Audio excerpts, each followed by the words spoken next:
ఇప్పుడు జనరల్‌గా బయటికెళ్ళినప్పుడు కామన్ వాష్‌రూమ్స్ యూజ్ వాష్‌రూమ్స్. చేస్తా ఉంటాం. ఆ! All of a sudden UTI infection వచ్చింది అంటే జనరల్ ఫిజిషియన్ గూడా ఏం ఆ! అడుగుతాడంటే బయట ఎక్కడన్నా బయటకి. యూరిన్ పాస్ చేయడం ఆ! లాంటివి ఇప్పుడు ఇవాళ రేపు కొన్ని ఇప్పుడు మాల్స్‌లో అనుకోండి, దానిలో అనుకోండి హైజీన్ అంతా వాష్‌రూమ్స్‌లో బానే యాహ్! ఉంటది.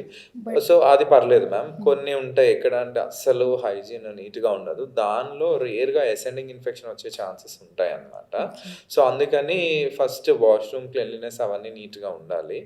అండ్ మనము ఎక్కడికన్నా ఎళ్ళినా గూడా కొంచెం ఇవి అవాయిడ్ చేయడం బెటర్. ఓకే. నీట్‌గా లేనివి.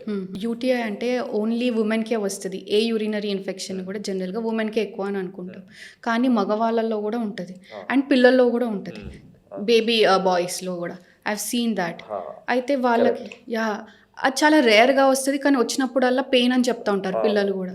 మ్యామ్ ఇవాళ రేపు పిల్లల్లో ఎక్కువవుతుంది. ఆ! ఎందుకు అంటే ఇప్పుడు మదర్, ఫాదర్ బిజీగా ఆ! ఉంటారు. ఏదో ఒక పనిలో బిజీగా ఉంటారు. బిజీ లేకపోయినా బిజీ ఉన్నట్టు చెప్తారు. ఎందుకు అంటే అంత పనులు అలవాటు లేవు. బేబీ పుట్టంగానే పనులు స్టార్ట్ అవుతాయి సడెన్‌గా. Baby responsibility which is a big responsibility. True. ఏం చేస్తారంటే డైపర్స్ హ్మ్. ఏసేస్తారు.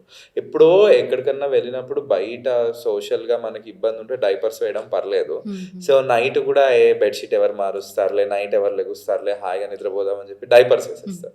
డైపర్స్ ఏసేస్తే ఏమైద్ది అంటే, ఈ యూరిన్ ఇన్ఫెక్షన్ ఛాన్సెస్ ఎక్కువుంటాయి. హ్మ్. సో, డైపర్‌లో అక్కడ దానిలోనే యూరిన్ పోస్తారు. అది చేంజ్ చేయమనుకోండి. నైట్ హుహుహు. ఎన్నో అవర్స్ దాకా చేంజ్ చేయం.